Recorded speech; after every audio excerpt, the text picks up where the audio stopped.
Video में विश्लेषण करेंगे प्रवर्तन निर्देशालय यानी ईडी का प्रवर्तन निर्देशालय की स्थापना क्यों की गई, कब की गई, इसके अलावा प्रवर्तन निर्देशालय को कौन से कानून के तहत कार्य करना होता है और बहुत कुछ इस विश्लेषण के माध्यम से आप लोगों के सामने प्रस्तुत कर रहे हैं। तो इस वीडियो के अंत तक बने रहना, आपका नॉलेज बढ़े, यही हमारा उद्देश्य है। तो आज का विश्लेषण शुरू करते हैं। प्रवर्तन निर्देशालय की उत्पत्ति 1 मई 1956 को हुई, जब विदेशी मुद्रा विनियमन अधिनियम 1947 के तहत विनियमन नियंत्रण कानूनों के उल्लंघन से निपटने के लिए आर्थिक मामलों के विभाग में एक प्रवर्तन इकाई का गठन किया गया था। वर्ष 1957 में इस इकाई का नाम बदल दिया गया और इसका नाम बदलकर प्रवर्तन निर्देशालय किया गया। प्रवर्तन निर्देशालय यानी ईडी एक कानून प्रवर्तन एजेंसी और आर्थिक खुफिया एजेंसी है जो भारत में आर्थिक कानून को लागू करने और आर्थिक अपराध से लड़ने के लिए जिम्मेदार है।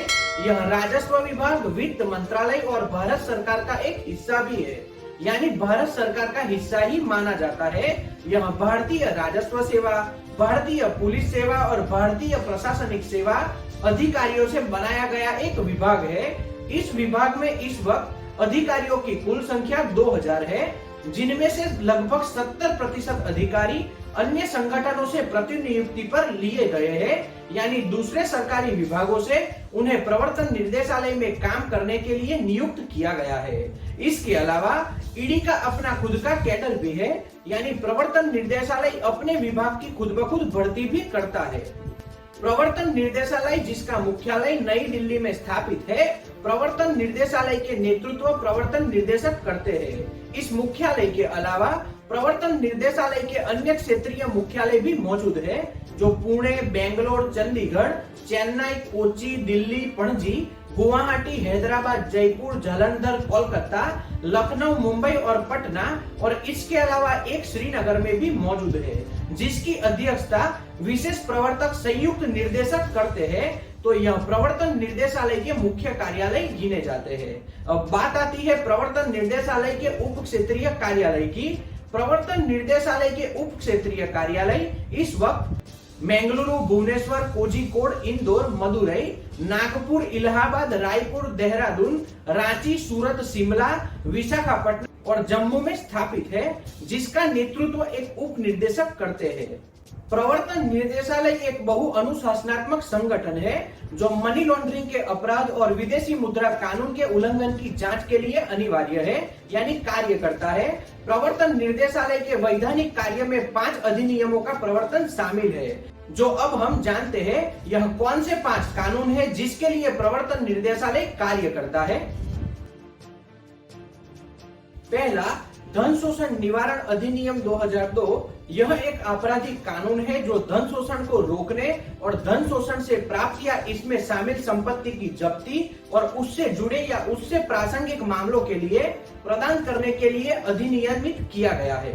ईडी को अपराध की आय से प्राप्त संपत्ति का पता लगाने, संपत्ति को अस्थायी रूप से संलग्न करने और अपराधियों के खिलाफ मुकदमा चलाने और विशेष अदालत द्वारा संपत्ति की जब्ती सुनिश्चित करने के लिए जांच दी जाती है। दूसरा, विदेशी मुद्रा प्रबंधन अधिनियम 1999। यह विदेशी व्यापार और भुगतान की सुविधा से संबंधित कानून को समेकित और संशोधित करने और भारत में विदेशी मुद्रा बाजार के व्यवस्थित विकास और रखरखाव को बढ़ावा देने के लिए अधिनियमित एक नागरिक कानून है। ईडी को विदेशी मुद्रा कानून और विनियमन के संदिग्ध उल्लंघनों की जांच करने, कानून का उल्लंघन करने वालों का फैसला सुनाने और उन पर जुर्माना लगाने की जिम्मेदारी दी गई है। तो ईडी इस कानून के तहत इस तरह से कार्रवाई करता है। तीसरा, भगोड़ा आर्थिक अपराधी अधिनियम 2018। यह कानून आर्थिक अपराधियों को भारतीय अदालतों के अधिकार क्षेत्र से बाहर रहकर भारतीय कानून की प्रक्रिया से बचने से रोकने के लिए बनाया गया है। यह एक ऐसा कानून है जिसके तहत प्रवर्तन निर्देशालय भगोड़ों आर्थिक अपराधियों की संपत्ति को जब्त करने के लिए अनिवार्य किया गया है, यानी कि जब्त कर सकती है। जो गिरफ्तारी के लिए भारत से भाग गए हैं, ऐसे भगोड़ों की संपत्ति जब्त करके केंद्र सरकार को सौंपने का कार्य भी प्रवर्तन निर्देशालय के द्वारा किया जाता है। तो इस कानून के तहत प्रवर्तन निर्देशालय इस तरह से कार्य करता है। चौथा, विदेशी मुद्रा विनियमन अधिनियम 1973। यह कानून मुख्य कार्य अनियमित कठिन उल्लंघनों को रोकने के लिए बनाया गया है, जिसके परिणाम स्वरूप संबंधित अदालतों में विदेशी मुद्रा विनियमन अधिनियम 1973 के तहत शुरू किए गए जुर्माने और अभियोजन को आगे बढ़ाने का कार्य किया जाता है।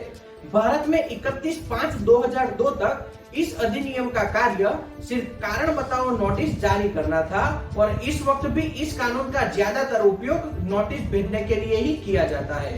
तो इस तरह से प्रवर्तन निर्देशालय इस कानून से कार्य करता है। पांचवा, विदेशी मुद्रा संरक्षण और तस्करी गतिविधियों की रोकथाम अधिनियम 1974।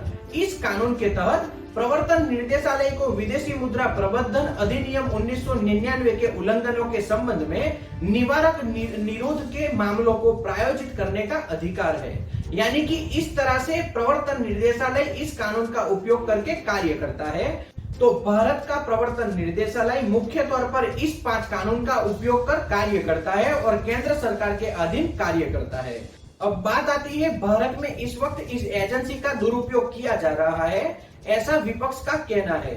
जुलाई 2022 में संसद में केंद्र सरकार द्वारा साझा किए गए आंकड़ों के अनुसार कानून पारित होने के 17 वर्षों में धन शोषण निवारण अधिनियम 2002 के तहत दर्ज किए गए 5422 मामलों में केवल 23 लोगों को ही दोषी ठहराया गया है, जो साबित करता है कि प्रवर्तन निर्देशालय द्वारा जो भी केस दर्ज किए जाते हैं, अंत में उसमें से ज्यादातर लोग छूट जाते हैं, यानी कि उन्हें केस से बरी किया जाता है।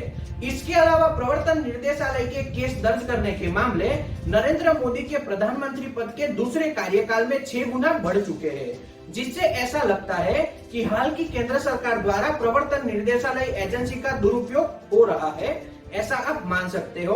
और विपक्षी दलों का यह आरोप भी है कि केंद्र सरकार अपने राजनीतिक फायदों के लिए प्रवर्तन निर्देशालय का गलत तरीके से उपयोग कर रहा है। अब आम नागरिक को समझना है कि प्रवर्तन निर्देशालय क्या है, केंद्र सरकार इसका गलत तरीके से उपयोग कर सकता है या नहीं, यह आम नागरिक को समझने वाली बात है। तो आज के विश्लेषण में इतना ही। अगर यह विश्लेषण आपको पसंद आया हो तो वीडियो को लाइक और शेयर करना और चैनल को सब्सक्राइब कर लेना। जय हिंद।